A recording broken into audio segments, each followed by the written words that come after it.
اس وقت بھی کیا کہتے ہیں؟ ہاں ہے حاجت لیکن اللہ سے، میرا مولا میرے ساتھ ہے. یہ استقامت اور توکل کا اعلیٰ درجہ. تیسرا جو ہوا آپ کے ساتھ وہ اولاد.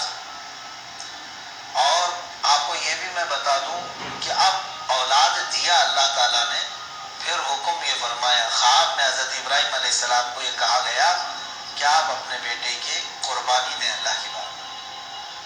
لیکن ابراہیم علیہ السلام نے خواب میں دیکھا تو اس کے بدلے میں آپ نے جانتے ہیں تقریباً آپ نے 100 اونٹوں کو ذبح کر دیا. اونٹ ذبح کیے، شاید اس خواب کی تعبیر یہ ہو. دوسرے دن پھر خواب وہی آیا، پھر آپ نے ذبح کیے. تیسرے دن پھر خواب آیا، تب آپ نے یقین کے ساتھ یہ فرمایا کہ مجھے میرے بیٹے اسماعیل کی ہی قربانی کا حکم دیا جا رہا ہے.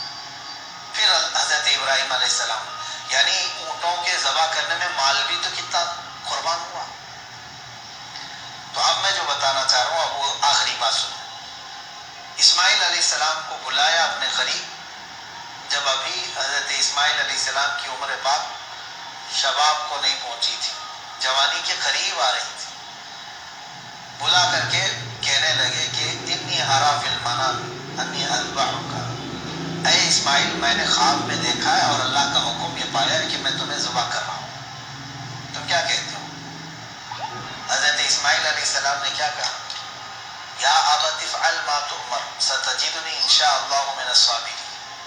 اے میرے والد گرامی، آپ کو جس بات کا حکم دیا گیا ہے وہ کر جائیے، آپ انشاءاللہ آپ مجھے صبر کرنے والا پائیں. اسماعیل علیہ السلام بیٹے کو کوئی یہ کہے. اب یہ اسی کے لیے شاعر نے یہ کہا ہے، یہ مکتب کی کرامت تھی کہ فیضان نبوت تھا، سکھائے کس نے اسماعیل کو آداب فرزند دی. ہاں بہرحال اب جو معاملہ پیش آیا وہ پتہ ہے آپ کو. حضرت اسماعیل علیہ السلام کو لے گئے مینا میں، وہ جگہ آج بھی باقی ہے جہاں حجر اسماعیل کہہ کر کے ایک پتھر رکھا گیا ہے، وہاں پر اسماعیل علیہ السلام کو لٹایا گیا.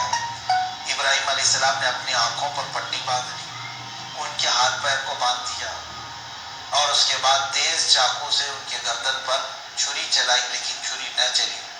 روایات یہ بتاتی ہیں کہ آپ نے اس چھری کو پتھر پر مارا، پتھر 2 ٹکڑے ہو گئے، کٹ گیا، لیکن نرم و نازک گلا نہیں کٹا. 2 مرتبہ نہیں کٹا. تیسری مرتبہ آپ نے زور سے چلایا تو کٹ گیا مگر گلا نہیں. اللہ تبارک و تعالیٰ کے حکم سے جبرائیل علیہ السلام ایک دمبا جنت سے لے آئے اور اسماعیل علیہ السلام کو وہاں سے ہٹا کر کے دمبا رکھا. دمبا ذبح ہو گیا. اسماعیل علیہ السلام کھڑے رہے.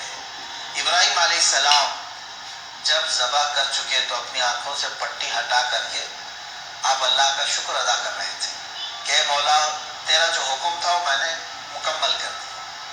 تو جب آپ نے پٹی ہٹا کر کے دیکھی تو بکرا ذبح ہے اور اسماعیل علیہ السلام سلامت ہے. تو رب تبارک و تعالیٰ نے یوں ارشاد فرمایا، قد صدقت الرؤیا یا ابراہیم، اے ابراہیم تو نے ہمارے بتائے ہوئے خواب کو سچ کر دکھایا. وَنَادَيْنَاهُ بِذِبْحٍ عَظِيمٍ، ہم نے اسماعیل کو ذبح عظیم کے نام سے پکارا. اللہ تعالیٰ نے فرمایا، اللہ تبارک و تعالیٰ یہ امتحان لے رہا تھا.